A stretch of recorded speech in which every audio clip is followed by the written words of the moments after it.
تعالوا اوديكم حته مش بعيده في اسوان علشان نشرب قهوه الشتاء. يلا بينا. فاحنا النهارده في قريه جبل تاجوج النوبيه. احلى شباب مين؟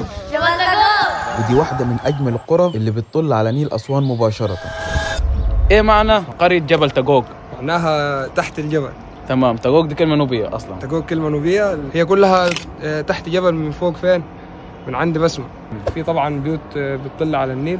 بصراحه يعني سبحان الله ناس كتير تتمنى تيجي تعيش هنا والله. ومن مكانك هنا هتقدر تشوف اجمل الاماكن السياحيه في اسوان متجمعه كلها مع بعض. عارفين اللي ورايا ده اخوانا؟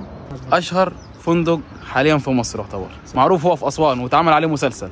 اللي يعرف يكتبها لي في الكومنتات، اللي يعرف اسم الفندق ده قصدي يكتب لي اسمه في الكومنتات. اللي ورايا دي بقى ده الاغا خان بقى، فندق ازيس. كمان شفنا فيها كرم اهل النوبه بجد. الناس اللي قايمه معانا بالواجب وبزياده والله الناس دي قايمه معانا بالواجب وبزياده يا اخواننا والله. وسمعنا منهم صوت من الفن النوبي المحترم. خير الخلق واحلاها وعلى الكرار ابي الكرماء والزهراء وابناها وعلى الكرار ابي الكرماء والزهراء وابناها.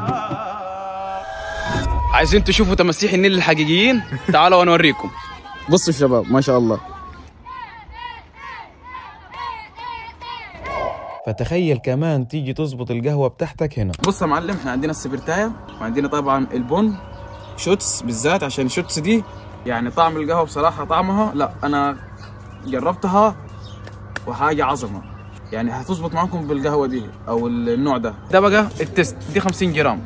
انت لو مش قادر تجيب الكميه دي تمام اللي هي 250 جرام تمام، ممكن تجيب الايه التست بتاعها. وهتحط في الكنكه بتاعتك السكر وكمان مع نوع البن المفضل بتاعه ومعلقتين لبن وشويه الميه. بعد كده لو انت هتشربها بنفسك بقى تعملها بالحركه دي، وهتفضل ترج كتير فيهم وتولع السبرتايه وتسيب القهوه لحد ما تستوي فيها. وقبل ما تغلي تعال نشوف المنظر هنا عامل ازاي.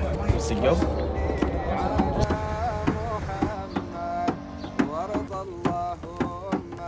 عشان يكون عندك بقى وش رايق للقهوه. شايف المنظر ده قبل ما تطلع فوق او تغلي او قبل ما تفور؟ بص هتفور اهي. هتصب في فنجانك وهتشربها على جمال صوتهم ده مع احلى المناظر اللي هتشوفها هناك. والله خطيره، اقسم بالله البنيه خطيره. عايزين تعتبروها ده اعتبروها.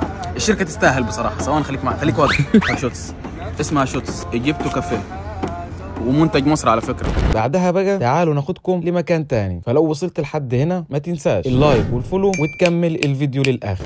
هنشوف جمال اهل القريه من جوه واهتمامهم بتحفيظ القران والدين للاطفال.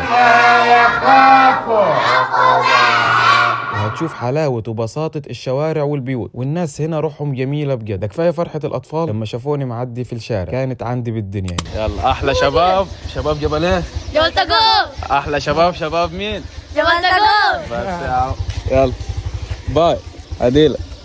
جبل تاجوج يعني الجمال الطبيعي. وبعدها وصلنا وقعدنا في مكان تاني. بص بقى القعدة الرايقة التانية دي على النيل على طول بقى. بص ده بقى احنا جايين هنا عشان الغروب يا معلم. بص بقى المنظر اللي في وشك ده. بص وشفنا منه منظر للغروب خيالي سبحان الله. بص بقى احلى منظر ده اسمه شفق او حاجه زي كده. بص انتوا بصوا وقولوا اسمه احنا ما نعرفش. بص المنظر ده ما شاء الله سبحان الله. فاكتبوا لي في الكومنتات عاوزين نزور قرى ايه تاني في اسوان هنا.